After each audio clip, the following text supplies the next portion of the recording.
자, 오늘 설교 말씀의 제목은 포도원 품꾼의 비유, 예수님의 비유 9번째 시간으로 포도원 품꾼의 비유라는 제목으로 하나님 말씀 보겠습니다.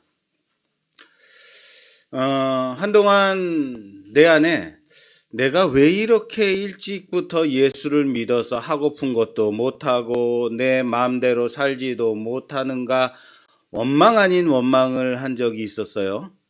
그런 거 있죠? 내 마음대로 실컷 나쁜 짓 하고 마음껏 살아보다가 먹을 거 다 먹고 마실 거 다 마시고 피울 거 다 피다가 그렇게 소위 세상에서 우리가 말하는 못된 짓 하고 그렇게 사기도 치고 이렇게 남의 것도 훔치기도 하고 이것저것 다 이렇게 즐기다가 그렇게 이제 잘 놀았다 하는 인생 잘 놀았다 하고 죽기 전에 예수 믿고 천국 가는 거 이런 거 이거 이러면 얼마나 좋겠는가. 내일이면 내가 이제 생명이 다해. 그럼 오늘 이제 예수를 믿어서 구원은 평생도록 내 마음대로 살다가 마지막에 구원받고 이러면 얼마나 좋겠는가 이런 생각 해보신 적 없으신가요? 요즘 들어 이제 건강관리 열심히 하는 이제 제 아주 친한 친구가 있어요. 평소에 집에서는, 그렇게 좋아하는 이 친구가 뭘 좋아하냐면 커피, 과자, 떡, 빵, 이런 거 얼마나 좋아하는데 집에서 이걸 하나도 요즘 안 먹고 있다는 거예요. 건강을 위해서 말이에요. 그런데 교회에 오면 이것저것 먹을 게 아주 천진 거예요. 교회 와서는 열심히 잘 먹습니다. 커피도 먹고 빵도 먹고 떡도 먹고 실컷 먹습니다. 제가 물어봐요. 아니 왜 집에서 네가 말하는 나쁜 짓 하나도 안 하고 왜 교회에서 네가 말하는 나쁜 짓 하는 건데? 답은 아주 간단합니다. 집에서 안 먹으니까. 평소에 안 먹으니까. 간혹 중범죄자 중에서 이제 사형 선고를 받거나 장기 복역을 하는 죄수 중에서 징역을 살다가 예수 믿고 자신이 변화되었다고 이제 간증하거나 후에 출소한 후에 신학을 공부해서 목사가 되는 사례들이 이제 간혹 있죠. 이런 사람들 바라보며 개 중에는 어떻게 저런 나쁜 놈이 예수 믿는다고 이렇게 간증하고 다닐 수 있단 말인가 하고 분개하는 사람들도 있습니다. 그 사람은 자신이 실컷 못된 짓, 나쁜 짓, 사회에 악을 끼치며 그렇게 제 마음대로 살다가 나중에 예수 믿었다고 천국 간다는데 이거 우리처럼 열심히 어려서부터 일찌감치부터 믿는 사람들의 입장에서는 어떻습니까? 좀 억울한 것 아닌가? 그렇지 않습니까? 왜 그 사람은 지 하고 싶은 거 다 하다가 나중에 예수 믿고 천국도 가? 우리는 일찌감치부터 예수 믿고 금욕생활하고 교회에서 하지 말라는 거 하지 않고 열심히 헌신하고 봉사하고 이런 거 다 하는데 왜 저 사람은 저런단 말인가 이런 생각 들지 않으세요? 여자들이 모여서 이제 한다는 말이 나는 얼굴도 못생겼고 남편은 지긋지긋하게 속썩이고 자식들은 얼마나 말 안 듣고 정말 사는 게 아니야. 그럼에도 나는 예수님 믿고 하나님 나라 소망하며 그렇게 살아요 라고 말을 하는 사람이 있대요. 그렇게 자신을 위로하는 거죠. 그런데 옆집 애기 엄마를 딱 봤더니 얼굴도 이뻐. 남편은 잘 나가. 게다가 아주 잘해. 아이들은 좋은 대학에 들어가고 말도 잘 들어. 그리고 나중에 아주 기가 막힌 마지막 카운터 펀치가 있어요. 예수까지 열심히 믿어. 완전히 무너지는 거죠. 내 인생 무얼한 말인가. 우리는 이렇게 항상 누군가와 상대적인 비교를 하며 내 인생에 대한 어떤 기대 속에서 살아가고 있지는 않은가라는 거예요. 과연 예수를 믿는다는 것이 우리의 삶 속에서 얼마나의 위치를 차지하고 있는지, 혹시 이 믿음이라는 것, 교회에 일찍부터 다녔다는 것을 우리는 어떠한 벼슬로 여기고 있지는 않은지 오늘 좀 함께 고민해 보는 시간이 되었으면 좋겠습니다. 오늘 비유가 뭡니까? 오늘 비유는 포도원 주인이 포도원에서 일할 품꾼을 구하려고 아침 일찍부터 나가 품꾼을 포도원에 들여보낸다로 시작이 돼요. 하루에 한 데나리온을 약속하고 사람을 들여보냅니다. 한 데나리온이라는 것은 하루의 품삯을 말한다고 합니다. 그러니까 지금으로 말한다면 약 8만 원에서 10만 원 정도 생각하면 되겠죠. 유대인의 시간은요, 전날 6시부터 전날 6시부터 시간이 시작이 되는데, 오늘 말하는 이 1시라고 말한다면 유대인의 이 1시는 새벽 1시, 오후 1시가 아니라 우리 시간으로 보자면 7시입니다. 오전 7시. 제3시는 9시. 그리고 제6시는 정오 12시입니다. 유대 시간에 6을 더하면 우리의 시간으로 이렇게 치환이 되는 겁니다. 하루 품은 아침 7시부터 저녁 6시까지라고 보면 되겠습니다. 아침에 일찍이 나가서 품꾼을 한 데나리온을 약속하고 포도원에 들여보냅니다. 주인이. 그리고 제3시에, 그리고 제6시에, 제9시에, 우리 시간으로 말하자면 어떤다고요? 몇 시라고요? 3시는 6을 더해서 9시, 오전 9시, 6시는 6을 더해서 정오 12시, 9시는 오후 3시. 장터에 나가보니까, 그 시간에 나가보니까 아직도 놀고 있는 사람들이 있는 거예요. 놀고 서 있는 사람들이 있는 겁니다. 그래서 그들에게 상당한 품삯을 주겠다고 약속하고 포도원에 들여보냅니다. 오후 3시에, 여러분 오후 3시에 농장에 들어가서 얼마나 일을 할 수 있을까요? 뭐 할 수 있는 일이 있겠습니까? 3시에? 그런데도 주인은 그 사람들을 들여보내고, 또한 또 제11시에, 우리 시간으로 말하자면 오후 5시에 다시 장터로 나가서 아직도 일거리가 없어 놀고 서 있는 사람들이 있는 것을 보고 그 사람들에게 말합니다. 오늘 본문 7절, 오늘은 PPT가 나가죠? 7절, 이르되 너희는 어찌하여 종일토록 놀고 여기 서 있느냐? 이르되 우리를 품꾼으로 쓰는 이가 없음이니이다. 이르되 너희도 포도원에 들어가라 말합니다. 하루는 오전 7시부터 오후 6시까지라고 했어요. 그런데 오후 5시에 품꾼을 포도원에 들여보낸다라는 것이 여러분 매우 어리석은 일 아닙니까? 누가 품삯을 주겠다고 1시간 일 시키려고, 아르바이트도 그렇게 시키질 않아요. 그런데 들여보내요. 포도원 주인은 하루 종일 놀고 서 있는 자들을 보고 포도원에 들여보내더라라는 겁니다. 그리고 1시간 후에 날이 저물고 6시가 돼서 오후 5시에 들어온 사람들부터 품삯을 계산하게 됩니다. 나중에 들어온 품꾼에게 얼마를 주어요? 한 데나리온을 줍니다. 하루의 품삯을 줍니다. 그리고 제9시와 제6시와 제3시에 들어온 사람에게도 한 데나리온씩 줍니다. 그리고 가장 먼저 일찍부터 들어와서 하루 종일 일한 품꾼들에게도 똑같이 한 데나리온을 줍니다. 그랬더니 일찍부터 들어와서 하루 종일 일한 품꾼들의 반응이 어떻습니까? 이거 좀 읽어주세요. 10절부터 12절 말씀.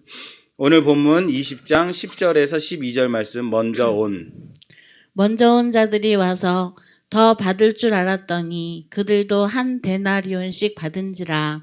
받은 후 집 주인을 원망하여 이르되 나중 온 이 사람들은 1시간밖에 일하지 아니하였거늘 그들을 종일 수고하며 더위를 견딘 우리와 같게 하였나이다. 아멘. 어떻습니까? 이 사람들 나쁜 사람들이죠? 이 사람들 아주 나쁜 사람들이야. 정말 나쁜 사람들입니까? 그들은요, 한 데나리온을 받고는 뭐라 그래요? 주인을 원망했다 그래요. 왜요? 1시간 일한 사람에게도 한 데나리온을 주면서 하루 종일 일한 우리에게도 똑같이 한 데나리온을 준다니 이런 일이 있을 수 있느냐? 비상식적이라는 거예요. 이 마음 어떻습니까? 이해되지 않습니까? 이 사람들 정말 나쁜 사람 맞아요? 저는 이해가 돼요. 아니, 1시간 일한 사람이 10만 원을 받고 나는 8시간을 일했는데 똑같이 10만 원을 받아. 제가 지금 일하는 사무실에서 10년을 넘게 근무했어요. 처음 들어온 사람이 요즘 한 190만 원 받아요. 근데 제가 10년을 넘게 일했는데 아직도 190만 원을 받는다면 어떻게 이럴 수 있단 말이냐 하고 저는 붕괴하고 노동부에 가서 고발하죠. 그죠? 말도 안 된다. 그쵸?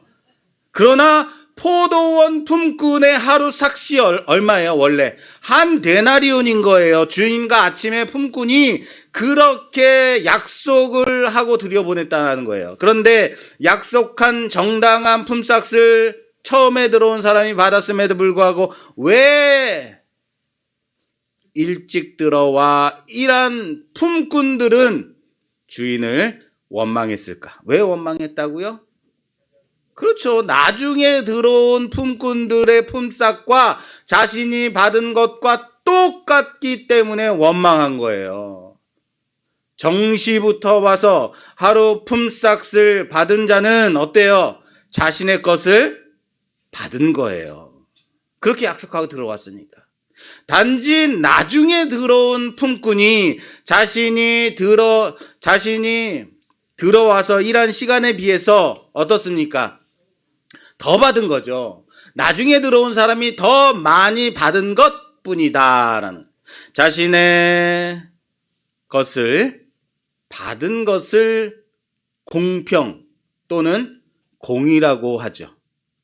다시요. 아침에 일찍 들어와서 하루의 품삯을 한 데나리온으로 약속하고 들어온 사람에게 한 데나리온을 주는 것을 뭡니까? 공의라고 합니다. 공정이라고 해요. 공평 또는 공의라고 해요.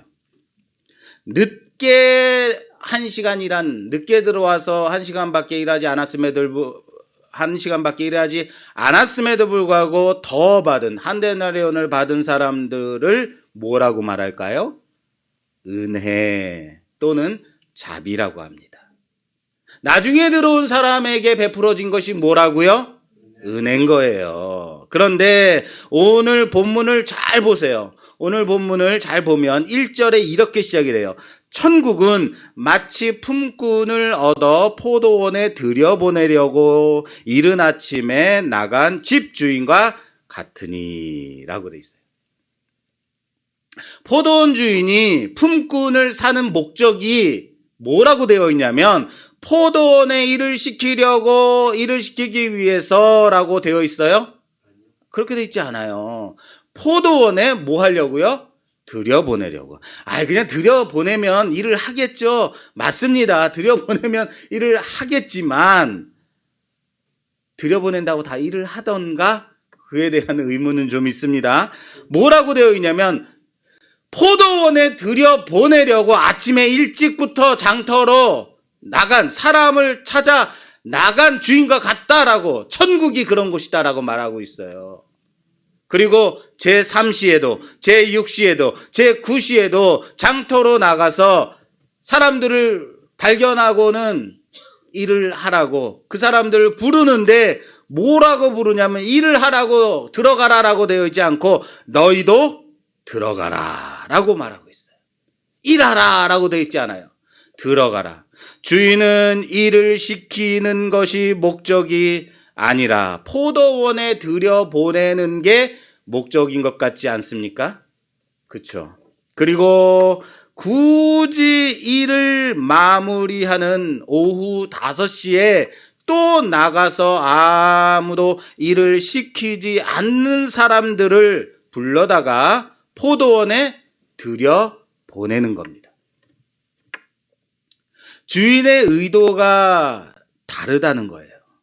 오후 5시에 포도원에 들어간 사람들은 왜 하루 종일 장터에서 놀고 서 있었을까요? 왜 그 사람들은 일을 못하고 있었을까요? 모르세요? 아무도 그들을 품꾼으로 쓰지 않았기 때문이죠. 아무도 불러주지 않으니까. 왜 품꾼으로 쓰지 않았을까요? 왜 부르지 않았을까요? 여러분 생각해 보세요. 여러분들 여기에 조재영 목사가 있고 여기에 아주 일을 못할 것 같은 우리 아들이 있어요. 누굴 택하실 거예요? 상당히 어려운 문제를 냈구나 내가 지금. 여기에 제가 있고 여기 5살짜리가 딱 서 있어요. 그럼 누구를 일 시킬래요? 저를 시켜야죠. 저는 일을 열심히 잘하니까. 여러분 장터에 나가서 일을 시키려고 사람을 찾을 때는 어떤 사람을 찾아요? 일 잘하는 사람, 일 잘해 보이는 사람을 찾는 거예요. 그쵸? 이 늦게까지 남아있는 사람들은 일을 못해 보이는 사람이기 때문에 택함받지 못한 것 아니겠어요? 몸이 불편해 보이거나 약해 보이거나 어딘가 부족해 보이는 사람들, 그런 거죠. 그들에게 필요한 것은 그렇게 하루 종일 기다리면 부를 사람을 찾는, 자기를 선택해 줄 사람을 찾는 그들에게 필요한 것은 뭐냐면요, 자기를 선택해 줄 사람의 자비인 거예요. 은혜인 거예요. 할렐루야. 누구나 젊을 때는 힘 좋고 건강할 때는 얼마든지 자신의 힘과 능력으로 열심히 일할 수 있어요. 그리고 그에 맞게 정당한 대가를 받을 것입니다. 그러나 나중에 건강을 잃게 되거나 병들고 혹시라도 장애를 입게 되면 어떻게 될까요? 제 11시에 11시에 포도원에 들어간 사람들처럼 아무도 우리를 품꾼으로 불러주는 사람들이 없습니다 라고 말할 뿐인 거죠. 그렇습니다. 여러분, 아침 일찍부터 정시에 택함받아 하루 종일 일한 품꾼들도 나중에 언젠가 자신도 그 은혜를 누려야만 하는, 그 자비를 입어야만 하는 자들이라는 거예요. 누구나. 주인은 품꾼들에게 선을, 은혜를 베풀어 준 거죠. 여러분, 복지라는 것이 기독교부터 시작했다라고 해도 과언이 아닌 것 아십니까? 만약에 여러분 세금을 모든 사람들에게 똑같이 소득의 10분의 1, 10%를 과징한다라고 하면 이거는 공평한 건가요? 어떻게 이렇게 잘하세요? 앞에 복지란 얘기를 괜히 해가지고. 그쵸? 공평한 게 아니에요. 10%를 똑같이 떼면은 공평한 게 아니에요. 왜냐하면 불공평한 거예요. 100만 원을 버는 사람에게 10만 원의 세금은 나머지 90만 원으로 한 달을 살아가야 된다는 거죠. 어떻겠습니까? 요즘 90만 원을 살기 매우 힘들죠. 1억을 버는 사람에게 10% 얼마예요? 1,000만 원을 세금을 떼. 어떻게 내게 1,000만 원을 뗄 수 있느냐라고 분개하지만 남은 얼마예요? 9천만 원으로 얼마든지 떵떵거리며 한 달을 살 수 있기 때문이죠. 세금에서 공평하다라는 것은 많이 버는 사람은 많이 세금을 내고 적게 버는 사람은 적게 내거나 면세를 해주는 것이 공정한 거예요. 그게 복지죠. 그래서 여러분 북유럽의 복지국가에서는 소득을 많이 버는 사람들에게는 절반을 세금으로 걷어요. 그렇죠? 예, 우리 같은 장애인들이나 돈을 많이 못 버는 사람들에게는 거의 적게 내거나 거의 면세를 해주는 일이 많습니다. 거기는 교통 범칙금을 낼 때도 돈을 많이 버는 사람은 많이 낸대요. 범칙금이 고무줄이야. 그래서 소득이 많은 사람은 뭐 100만 원도 낼 수도 있는 거고. 그런데 적게 버는 사람에게는 뭐 3만 원도 낼 수 있고. 왜냐하면 이 사람들에게는 3만 원이란 금액 자체도 아주 힘든 금액일 수 있기 때문에 그런 거예요. 공평은요, 결코 똑같이 나누고 똑같이 주는 것이 공평이라는 것은 아니라는 거예요. 따라서 자, 오늘 본문의 비유는요, 이렇게 봐야 돼요. 먼저 온 사람이 덜 받았다로 가면 된다, 안 된다? 안 된다. 먼저 들어온 사람은 자신의 것을 정당하게 약속한 것을 받았고 나중에 들어온 사람에게 자비를 베푼 것이다로 봐야 된다는 거예요.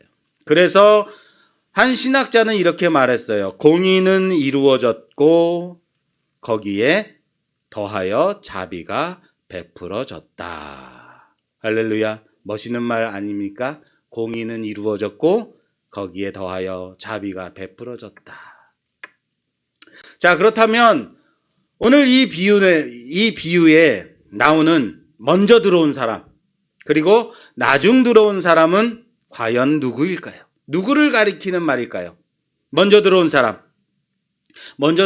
그래서 자신이 받은 것을 나중 들어온 사람과 비교해서 덜 받았다고 원망한 그 사람들. 먼저 들어온 사람들은 누굴까요? 바리새인, 서기관. 하도 비유에서 나쁜 역할은 다 바리새인, 서기관들이 하니까 서기관, 바리새인들이요. 예. 자, 그렇다면 나중에 들어온 사람은 그럼 누구예요? 세리, 죄인, 창기. 그렇죠? 바로 지난주에도 약한 사람, 이런 사람들은 세리, 죄인으로 이런 식으로 적용했으니까. 그런데 잘 보세요. 여기 중요한 한 가지가 있어요. 먼저 들어온 사람이나 나중에 들어온 사람이나 품삯이 얼마예요? 한 데나리온. 똑같이 받았어요. 한 데나리온. 바리새인들이, 서기관들이 예수님의 초청에 반응하던가요? 와라 그랬더니 오던가요? 치질이도 말을 안 들어요. 언제나 반대편에 서 있어요. 그 말씀 듣던가? 아니라는 겁니다. 포도원에 들어오던가? 안 들어왔다는 거예요. 그들은 주님의 부르심에 거부하는 자들이었다라는 거예요. 여러분, 집 나간 둘째 아들을 기다리는, 그 둘째 탕자를 기다리는 아버지의 비유에서, 두 아들의 비유에서 큰 아들이 아버지의 그 권유에도 얘 들어가서 잔치에 함께 들어가자, 네 동생이 들어왔다, 집으로 들어오기를 어때요? 들어가던가요? 거부해요. 나는 안 들어가요. 왜? 이 큰아들 누굽니까? 이 큰아들 누구로 적용해야 된다 그랬어요? 바리새인, 서기관이라 그랬어요. 거부하는 자들, 죄인들을, 세리를 멸시하는 서기관들, 큰아들이라 그랬어요. 그렇습니다. 이들은 아예 포도원에 들어오지조차 않은 자들인 거예요. 그러니까 먼저 들어온 자는 바리새인, 서기관은 아니다. 그렇죠? 그러면 누굴까? 우선은 잘 모르겠습니다. 저도 잘 모르겠습니다. 그런데 나중 들어온 사람 그럼 또 누굴까? 죄인, 바리새인? 아니요. 나중 들어온 사람도 누군지는 몰라요. 그렇다고 나중 들어온 사람이 꼭 세리나 죄인이나 창기 이런 사람들만은 아니다라는 거예요. 자, 잘 보세요. 이 포도원에 들어와서 받은 보상이 뭡니까? 누구나 똑같아요. 한 데나리온. 이 한 데나리온이 의미하는 바가 무엇일까요? 들어오라 그랬더니 들어왔어요. 그래서 똑같이 받았어요. 뭘까요? 주님의 초청에 주님이 오라 그랬더니 온 사람들이 받은 것이 뭐예요? 그렇죠. 그 부르심에 반응한 자들, 주님께 나온 자들, 그래서 얻는 게 무엇입니까? 구원입니다. 자녀됨의 권세입니다. 믿음인 거죠. 우리가 이 비유를 볼 때에 꼭 한 가지 잘못 적용하는 게 언제나 있어요. 우리가 언제나 잘못 적용하는 게 있어요. 뭐냐면요, 여기서 우리의 자리는 어딘가에, 여러분들은 먼저 들어온 자입니까? 나중 들어옵니까? 나는 먼저 들어온 자인가? 나중 들어온 자인가? 여러분들의 얼굴 표정은 그래도 나는 일찌감치부터 교회에 나와서 봉사도 열심히 하고 헌금도 많이 내고 열심히 일하는 사람이니까 하루 종일 뜨거운 떼약볕에서 고생고생 더위를 무릅쓰고 그렇게 일한 먼저 들어온 자. 언제나 우리는 그렇게 생각하는 경향이 있다라는 거예요. 아, 그럼 오늘 교회 새로 오신 분은 나중 들어온 자겠네. 그러나 사랑하는 여러분, 저는 언제나 나중 들어온 자예요. 여러분, 내가 받은 구원이요, 내가 소유하게 된 이 믿음이요, 우리가 소유한 이 자녀됨의 권세가요, 어떻습니까? 내가 일해서 받은 건가요? 내가 열심히 했기 때문에 얻어진 건가요? 내 공로 하나 없는 구원이라는 거예요. 그냥 하나님의 자비하심이요 은혜라는 사실을 믿으시길 바랍니다. 우리는 나중에 들어온 부끄러움으로 그 자비하심의 그 은혜를 누리는 나중에 들어온 자들이라는 사실을 믿으시길 바랍니다. 우리는 모두 다 나중에 들어온 자들이에요. 그 은혜 누리는 자들이에요. 그 자비하심 가운데 있는 자들이라는 사실을 믿으시기 바랍니다. 먼저 된 자가 나중되고 나중된 자가 먼저 된다로 이 비유가 마무리되고 있어요. 결론으로 이 말씀을 주시고 있어요. 먼저 된 자가 나중된 자가 먼저 된다. 꼭 여기 때문에 우리가 걸려 넘어져요. 여러분, 나중 들어오거나 먼저 들어오거나 어때요? 은혜에 있어서는 먼저와 나중이 있다 없다? 없습니다. 똑같습니다. 다 은혜 안에 있을 뿐이라는 사실을 믿으시길 바랍니다. 우리는 모두가 먼저 들어왔든 나중 들어왔든 하나님의 자비하신 가운데 있는 자들이라는 사실을 믿으시기를 주님의 이름으로 축원합니다. 그렇다면 먼저 온 자의 보상은 그럼 무엇일까? 일찌감치 들어와서 하루 종일 일했어요. 이 사람들의 보상은 뭐예요? 실컷 일하는 건가요?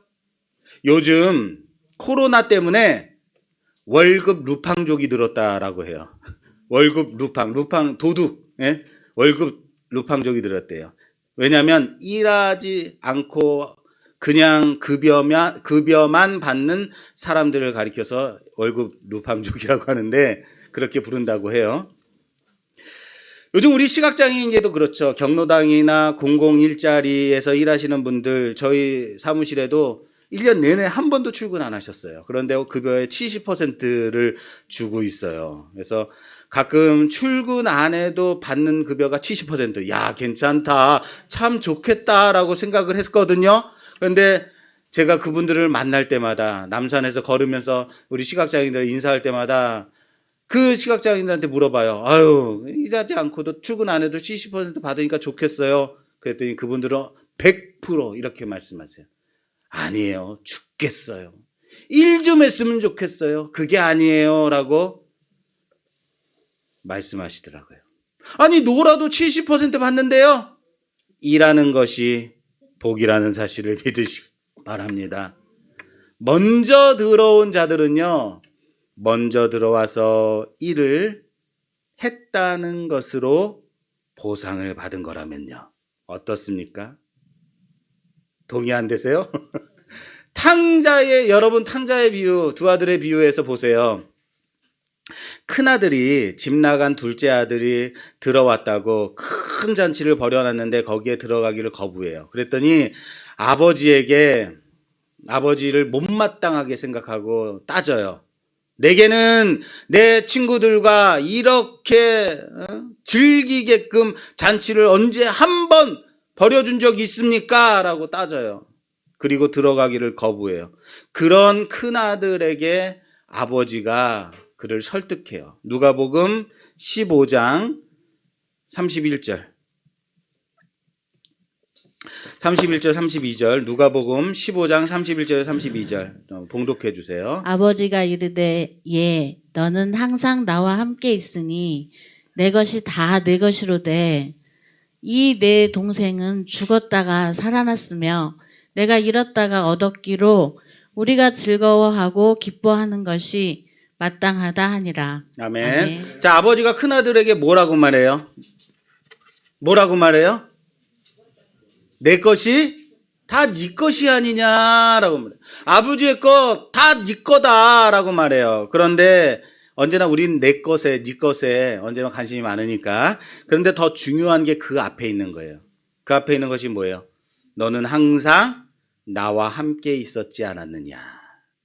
함께 있었다는 것이 가장 큰 보상이라면요. 포도원에 들어온 것이 여러분 보상이라면요. 이해되십니까?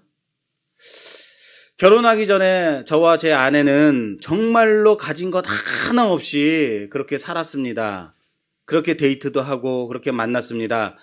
여러분 우리 정말 돈이 없다 보니까 음식점에 딱 들어가요. 오늘 좀 맛있는 것 좀 먹을까 하고 아내는 아니죠. 그때는 애인이죠. 사귈 때 음식점에 딱 들어가서 가격표를 딱 보고는 서로 눈빛을 주고받습니다. 그리고는 여기는 우리가 좋아하는 먹을 게 없다라고 그냥 슬슬 나와요. 그러기가 한두 번이 아니었어요. 그리고 좋은 곳 이런 곳 다닐 수 없으니까 밤 늦은 시간에 상계동 주공 아파트에 앉아가지고 벤치에 앉아가지고 아파트에 불이 하나 둘 들어오는 것을 보면서 왜 아파트에 앉아 있었겠어요? 입장료 안 받으니까 앉아서 불 하나둘씩 들어오는 아파트를 바라보면서 와 여기에도 우리 집이 하나 있으면 얼마나 좋을까라고 꿈을 꿨단 말이에요. 그래봤자 주공아파트인데 요즘은 주공아파트 어마어마하게 비싸졌습니다. 그때는 그렇게 비싸지 않았을 때죠. 그런 꿈을 꿨던 거예요. 그런데 그래도 좋았던 건 뭐예요? 아니 저기 좋은 무슨 땡땡 월드 무슨 랜드 이런 데 데려가서 신나게 놀고 좋은 곳에 가서 칼질하고 이래야 좋은 거 아니에요? 최소한 이 남자를 만나가지고 눈도 안 보이고 이 사람을 만나가지고 데이트할 때 정말 막 이렇게 즐길 수 있고 누릴 수 있어야 되는 그래야지 좋은 거 아니에요? 아니군요. 뭐가 보상이에요? 우리 둘이 함께 있다는 것이 보상인 거예요. 가진 게 없어도 둘이 같이 있을 수 있다면 그보다 더 큰 보상이 그때는 없었던 거죠. 여기 중요해요. 그때는 없었던 거다. 그게 보상이니까. 물론 요즘 와서는 둘만 같이 있으면 심심하고 어색하고 피곤하고 뭐 할 거 없나, 애들은 어디 갔나, 애들 좀 같이 데리고 좀 나갈까. 무슨 얘기 하다가 여기까지 왔죠? 보상. 보상이 뭐냐라는 얘기를 하다 여기까지 왔어요. 여러분, 하루 종일 일을 기다리는 사람의 마음을 생각해 보신 적 있으세요? 장터에 나와 있는데 아무도 선택해 주지 않는 거예요. 저기서 한 사람이 일할 사람을 찾으러 나오는 거예요. 이번엔 나를 좀 선택해 주지 않을까? 나를 선택해 주지 않을까? 나를 지나쳐 옆 사람을 선택합니다. 나를 선택해주면 내가 정말로 열심히 일할 수 있는데 아무도 나를 선택해주지 않아요. 무슨 일 시킬 건지 묻지도 따지지 않을 건데 그것은 사치인데 아무도 선택해주지 않는 거죠. 선택만 해주면 얼마나 감사할까? 아시겠어요? 그렇습니다. 일찍부터 선택받아 포도원에 들어간 게 그래서 일할 수 있다는 게 가장 큰 보상 아닌가요? 설교를 시작하면서 가끔은 내가 왜 이렇게 일찍 초등학교부터 예수를 믿어가지고 하고 싶은 거 다 누리지도 못하고 이렇게 했는가 이런 생각을 한다 그랬는데 그렇게 일찍부터 주님의 품 안에 있었다는 것이 보상 아닐까요? 자녀됨의 권세를 누리고 살아갔다는 것이 보상이 아닐까요? 아멘이 한 사람밖에 나오지 않아서. 자, 그럼 오늘 이 비유를 왜 말씀해 주셨을까? 왜 예수님께서 이 비유를 시작하셨을까? 그 의미를 좀 찾아보도록 하겠습니다.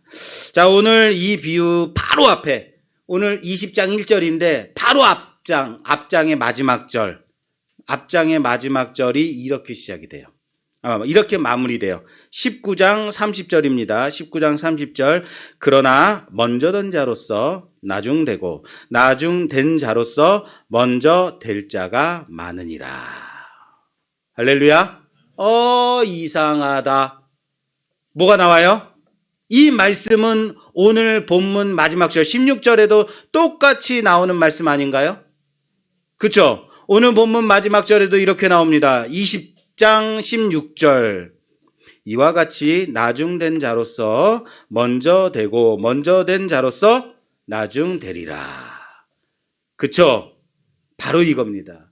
오늘 이 비유는 19장의 마지막 절, 먼저 된 자가 나중되고 나중된 자가 먼저 되리라는 말씀과 20장의 16절, 이 비유의 마지막 나중된 자로서 먼저 되고 먼저 된 자로서 나중되리라는 이 말씀 사이에 있는 비유다라는 거예요. 그렇다면 우리는 또 어떻게 해야 돼요? 궁금해 해야 돼요. 왜 이 먼저 된 자와 나중된 자로 이것을 감싸고 있을까? 예수님은 무엇 때문에 무슨 말씀 중에 이 말씀을 하고 계신가? 이 비유가 지금 앞에 내용과 어떻게 됐다는 거예요? 이어지고 있다는 거예요. 그러면 어떻게 해야 돼요? 어떻게 해야 돼요? 앞에 가서 보면 되죠. 쉬워요. 그냥 앞에 가서 내용을 보면 됩니다. 자, 좀 읽어주세요. 19장 27절에서 29절. 앞에 내용입니다. 19장 27절에서 29절. 이에 베드로가 대답하여 이르되 보소서 우리가 모든 것을 버리고 주를 따랐사온데 그런즉 우리가 무엇을 얻으리이까? 예수께서 이르시되 내가 진실로 너희에게 이르노니 세상이 새롭게 되어 인자가 자기 영광을 보좌에 앉을 때에 나를 따르는 너희도 12 보좌에 앉아 이스라엘 12 제자를 심판하리라. 또 내 이름을 위하여 집이나 형제나 자매나 부모나 자식이나 전토를 벌인 자마다 여러 배를 받고 또 영생을 상속하리라. 아멘. 자, 베드로가 예수님께 우리는 주님을 위해서 모든 것을 다 버리고 주님을 따랐습니다. 우리에게는 무엇을 주실 건가요? 라고 물으니까 주님의 대답이 나를 위해서 모든 것을 버린 사람들은 여러 배를 받을 뿐만 아니라 영생을 상속받을 것이다 라고 말씀하신 후에 그러나 먼저 된 자가 나중되고 나중된 자가 먼저 되리라 라는 말씀이 있는 거예요. 그리고 이어서 포도원 품꾼의 비유 이어지는 거예요.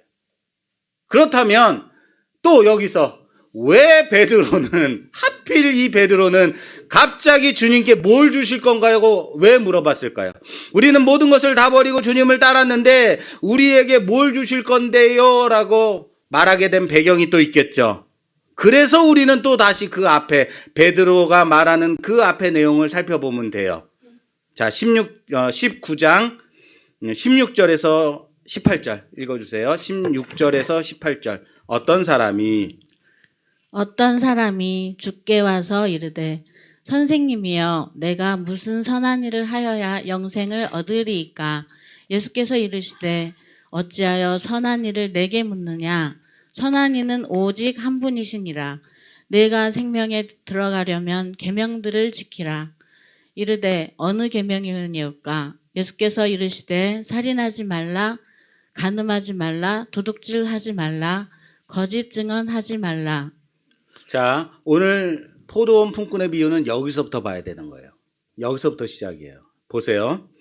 어떻게 하면 영생을 얻겠습니까? 라고 한 부자 청년이 예수님께 와서 묻습니다. 예수님의 대답은 뭐냐면 하나님이 주신 율법을 지키면 된다라고 말씀해 주세요. 그랬더니 부자 청년이 물어봅니다. 내가 어려서부터 다 이런 율법들을 다 지켰습니다 라고 말했더니 그러자 주님께서 하시는 말씀이 뭐냐면 이어서 21절에서 22절 말씀이에요. 계속 읽어주세요. 21절에서 22절. 예수께서 이르시되 내가 온전하고자 할진대 가서 내 소유를 팔아 가난한 자들에게 주라. 그리하면 하늘에서 보화가 내게 있으리라. 그리고 와서 나를 따르라 하시니 그 청년은 재물이 많으므로 이 말씀을 듣고 근심하며 가니라. 너의 아멘. 재물을 다 팔아서 가난한 자들에게 나누어 주라. 그리고 나서 나를 따르라. 라고 말씀하셨더니 부자 청년이 어떻게 했다? 기쁨으로 자기 재산을 다 팔았다. 근심하고 돌아갔다라는 거예요. 그리고 주님께서 이어서 이 청년을 바라보시면서 그 유명한 말씀을 하세요. 뭐냐면 23절에서 24절, 23에서 24절 예수께서 제자들에게 이르시되 내가 진실로 너희에게 이르노니 부자는 천국에 들어가기가 어려우니라. 다시 너희에게 말하노니 낙타가 바늘귀에 들어가는 것이 부자가 하나님의 나라에 들어가는 것보다 쉬우니라 하시니. 할렐루야. 낙타가 바늘귀에 들어가는 것이 부자가 천국에 들어가는 것보다 쉽다라고 말해요. 우리가 많이 들었던 얘기예요. 낙타가 바늘귀에 들어가는 것. 자, 여기서 바늘귀는 말 그대로 실을 바늘에 깨어서 쓸 수 있게끔 구멍을 뚫어놓는 그것을 바늘귀라고 하죠. 예, 그것을 말합니다. 예전에 제가 어렸을 때 어느 목사님이 성지순례를 갔다 오고 나서 내가 성지순례를 갔더니 거기에 바늘 구멍이라는 문이 있더이다. 그래서 낙타가 아주 힘들게 꾸물꾸물 해가지고 억지로 이렇게 들어갈 수 있게끔 만들어 놓은 문이 있어. 이거를 예수님께서 말씀하신 거더라고 라고 설명해 주신 적이 있어요. 아니에요. 그거는 그냥 만들어 놓은 거예요. 그런 것이 있다면. 이거는 뭐냐면 정말 진짜 바늘귀를 말하는 거예요. 아, 그런 문이 있는가? 아닙니다. 헷갈리지 마십시오. 여기서부터 졸면 안 돼요. 바늘귀는 진짜 바늘. 이 부분의 말씀은요, 얘들아, 낙타가 바늘귀에 들어갈 수 있느냐? 있어 없어? 없어요. 그래, 부자가 천국에 들어가는 것이 그런 거다라고 말씀하고 있는 거예요. 불가능하다. 부자 중에서 누구는 들어갈 수 있고 착한 사람은 들어가고 말고 이게 아니다라는 거예요. 그냥 아예 천국에 아무도 못 들어간다라는 말씀하시는 거예요. 그럼 가난한 자는 들어가나요? 자, 25절, 26절. 그 결론을 이렇게 말씀해 주세요. 읽어주세요. 25절, 26절.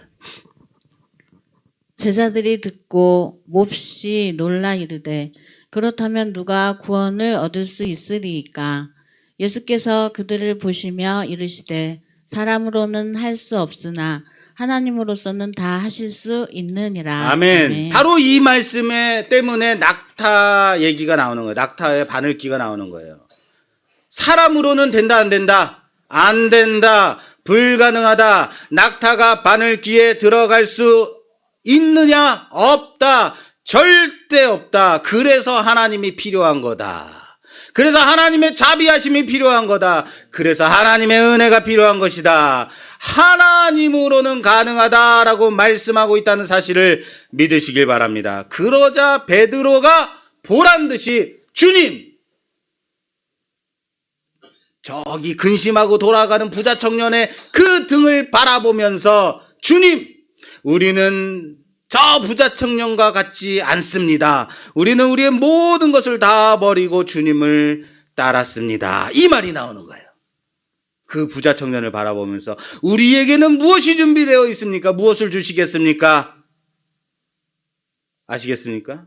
그렇게 묻는 그 후에 이 대답으로 주시는 비유가 포도원 품꾼 비유인 거예요.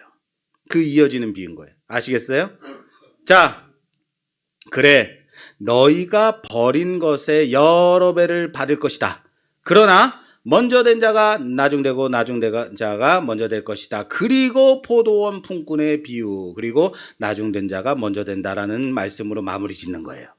자, 오늘 이 비유에서 주님께서 제자들에게 주시고자 하는 그 메시지가 보이십니까? 왜 이 말씀을 하시는지 아시겠어요?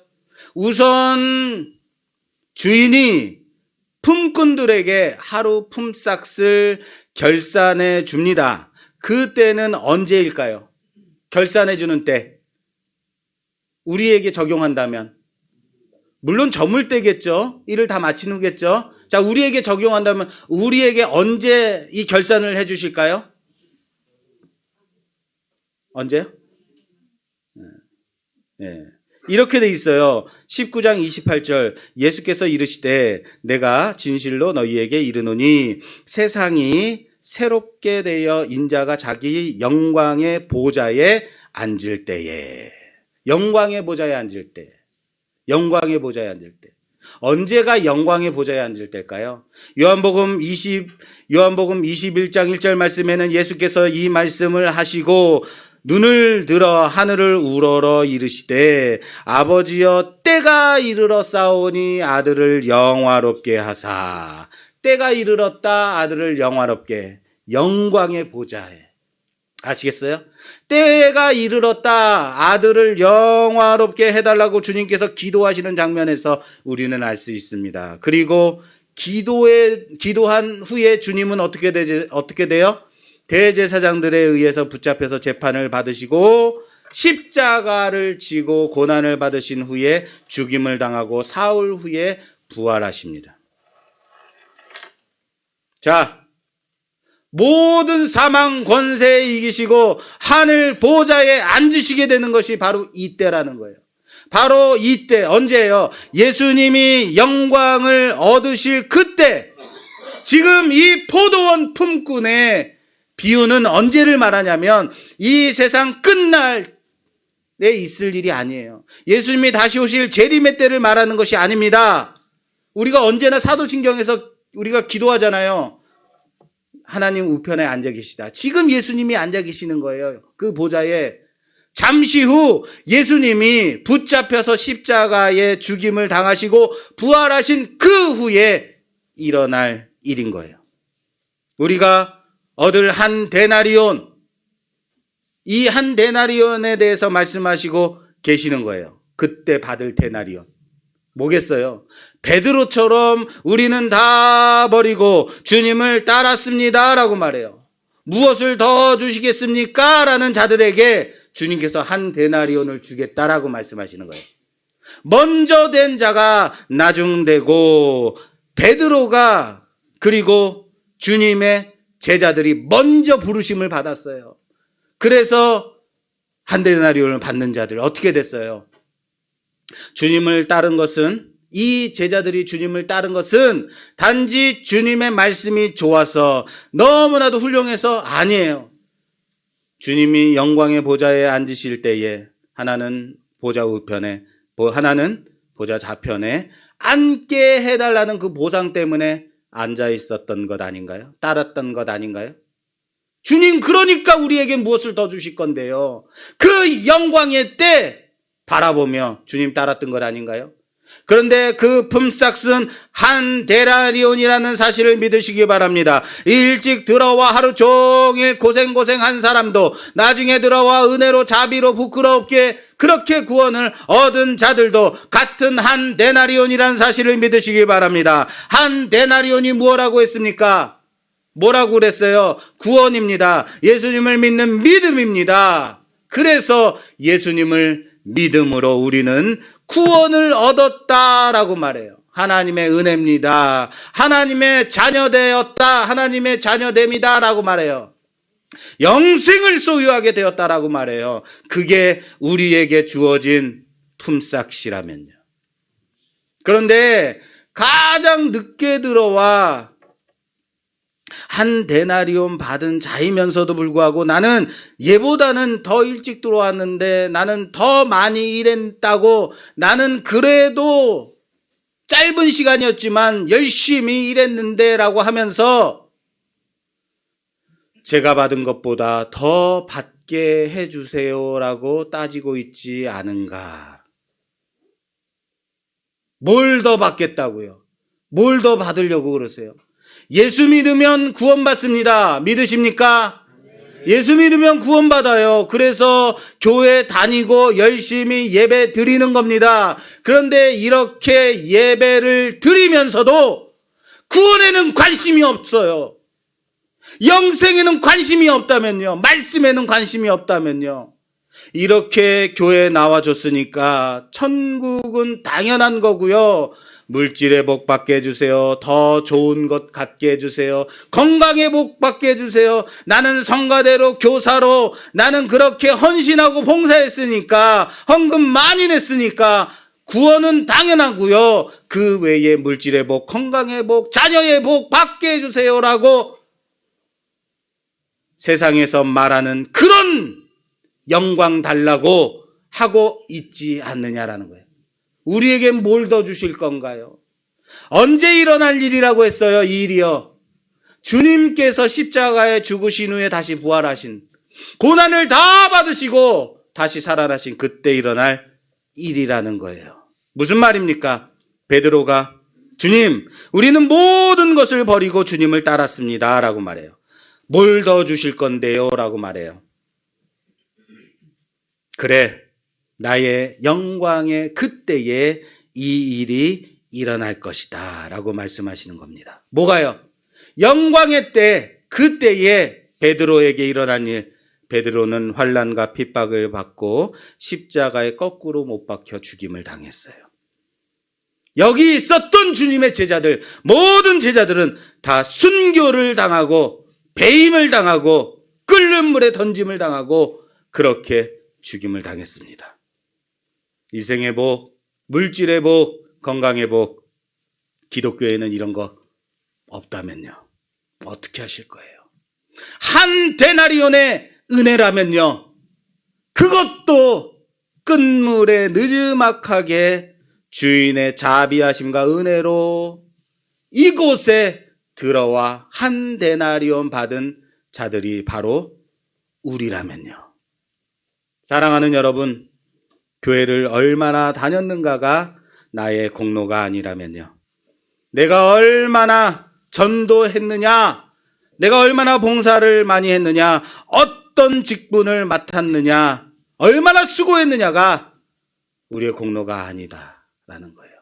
다 주인의 택함 받아 이곳에 들어와 그 자비하심으로 말씀교회라는 포도원에 들어와 그 은혜 가운데 거하는 자들이라는 사실을 믿으시길 바랍니다. 그렇다면 일찍부터 들어와 교회 안에서 봉사할 수 있다는 것이, 청소할 수 있다는 것이, 헌신할 수 있다는 것이,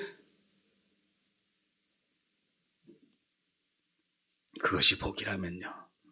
안내하고 감사할 수 있겠습니까?